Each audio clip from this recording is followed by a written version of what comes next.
Hi friends, কেমন আছেন সবাই? হানি ফ্রেন্ড চ্যানেলের একটি নতুন ব্লগে আপনাদের স্বাগত। সবাই ভালো আছেন? আমিও খুব ভালো আছি।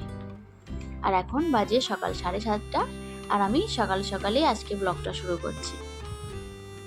তো সকালেই আমি উঠে আমার সংসারের কিছু কাজকর্ম ছিল সেগুলোকে করে নিয়েছি, এবং এতটাই গরম হয়েছিল রাত্রে যে আমার একটু ভালো লাগছিল না। ভাবলাম একটু মাথায় তেল দিয়ে স্নানটা করে নিই। তো ভালো করে মাথায় তেল দিয়ে স্নান করে নিয়েছি, এবার একটু বেশ ভালো লাগছে, ফ্রেশ লাগছে। তো এর পরের কাজ আমাকে ঠাকুরকে পুজো করতে হবে। তো আমার উঠোনে প্রচুর রকমের ফুল গাছ আছে। তো এই যে ফুলটা আমি তুলছি, এটা না কেরালা থেকে এক দাদাভাই এনেছিলেন। তো এখানে উনি বসিয়ে গেছিলেন, এই রুমটাতে আগে যিনি ছিলেন। তো গাছটাতে আমি একটু জল টল দিই, পরিচর্যা করি রোজ। অনেকটাই ফুল ফোটা, আমি আর সব ফুল তুলিনি। এটা না বেশ সুন্দর, একদিন ফুটলে অনেক দিন থাকে ওই সাদা ফুলগুলো। আর এখানে তো সামনেই একটা টগর ফুল গাছ আছে, দেখিয়েছি। ওদিকে জবা গাছ আছে, আর 2 রকমের করবী ফুল গাছ আছে। আমি এটাকে সত্যিকারের কী ফুল আছে জানি না, অনেকের মুখে শুনেছি করবী বলে। তো আমি কোনোদিন সার্চ করে দেখিও নি যে ওগুলোকে কি বলে। একটা পিঙ্ক, একটা হলুদ টাইপের যে কলকে, এই ধরনের ফুল রয়েছে। তো কিছু ফুল আমি এখান থেকে তুলে নিই, ঠাকুরকে পুজো করব। গাছগুলোতে জলের সমস্যার জন্য না খুব অসুবিধা হয়ে যাচ্ছে। একটু বৃষ্টি হচ্ছে না। একদিন একটু বৃষ্টি হয়েছিল, তো মোটামুটি ওই একটু ধুলো মরা মতো হয়েছিল, মানে সেই যে জলটা গড়িয়ে গিয়ে গাছের গোড়ায় যাওয়া বা এই ধরনের কিছু হয়নি। তো নিজে যতটা পাচ্ছি বালতি করে বা পাইপ দিয়ে জল দিচ্ছি, যতক্ষণ ওদেরকে বাঁচিয়ে রাখা যায়। আর এই দেখুন আমার পিঙ্ক গাছটায় কি সুন্দর পিঙ্কি পিঙ্কি ফুল ফুটেছে না। প্রমিতার আবার এই ফুল গাছটা খুব প্রিয়। ও একে খুব যত্ন আত্তি করে, খুব যত্ন করে ফুলগুলোকে তুলে। আমাকে বলছে, মা সব ফুল তুলো না, একটা দুটো রেখে দিও। তো দেখুন আমার ফুল তোলা হয়ে গেছে। চলুন তাহলে এবারে যাই, ঠাকুর পুজোটা করে নিই। তো এই দেখুন আমার ছোট্ট ঠাকুর স্থান, ঠাকুর পুজো হয়ে গেছে।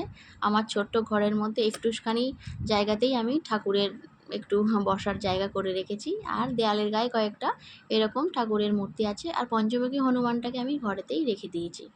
তো তারপরে আমার না খুব খিদে পেয়ে গেছিলো। আমি প্রমিতার বাবাকে বলেছিলাম আমাকে একটু দুধ হরলিক্স করে দাও। তা ওর বাবার সঙ্গে সঙ্গে একটু দুধ হরলিক্স, আর মেয়েকেও দুধ বানিয়ে দিয়েছে। তো আমি একটু দুধ বিস্কিট নিয়ে চলে এসেছিলাম আমার উঠোনে, আমার বসার জায়গাটাতে। সেখানে এসে একটু দুধ খেয়ে নিচ্ছিলাম। এত খিদে পেয়েছিল যে কি বলবো। রাত্রে না খুব 7:30টার মধ্যে খেয়ে নিয়েছিলাম ওই জন্য। আর প্রমিতা সকালে উঠেই ম্যাগি খাওয়ার বায়না করছিল। তো আমি বললাম দুধ খেয়ে নে, তারপরে বানিয়ে দেবো। তো দেখুন ওকে আমি পরে ম্যাগি বানিয়ে দিয়েছিলাম, তো ম্যাগি খাচ্ছে। তো দেখো বন্ধুরা, এখন সন্ধ্যা 7টা মতো বাজে। আর এখানে আমাদের বাংলার তুলনায় চেন্নাইতে 45 মিনিট পরে সন্ধ্যা হয়। তো সন্ধ্যা টন্ধ্যা দেওয়া হয়ে গেছে। প্রমিতাকে নিয়ে একটু বেরিয়েছি, রাতের খাবারও বানানো হয়ে গেছে। অনেক দিন পার্কে যাই না, তো বললো মা আমাকে একটু পার্কে নিয়ে চলো। তো মামি এখন বেরিয়েছি পার্কে। তো দেখো বন্ধুরা, পার্কে পৌঁছে গেছি।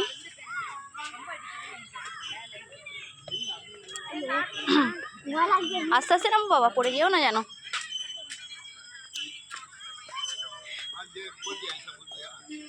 যেন লাইটগুলো একটু কম কম আছে, আগে যেন প্রচুর লাইট ছিল। জানি না কেন, না গাছগুলো বড় হয়ে যাওয়ার জন্য কোনো একটা কোনো একটা দিক দিয়ে চলো চলো। তো দেখিয়ে দিই পুরো পার্কটা, অন্ধকার হলে লাগছে কেমন।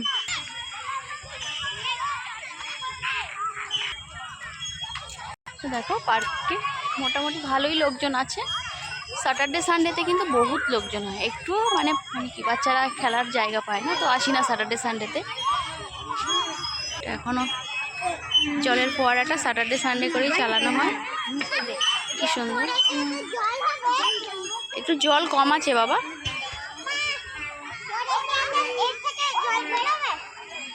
তো প্রমিতা একটুই খেলতে পারলো, আর এরই মধ্যে সিকিউরিটি বাসি দিয়ে দিল। তো আমাদেরকে বাড়ি ফিরে যেতে হবে। আর যেতে যেতে আমার ব্লগটি আমি এখানেই শেষ করব। আবার চলে আসবো নতুন কোনো দিন নতুন কোনো ব্লগ নিয়ে। ততক্ষণ পর্যন্ত সবাই সুস্থ থাকুন, ভালো থাকুন। আজকের মতো আসি, টাটা।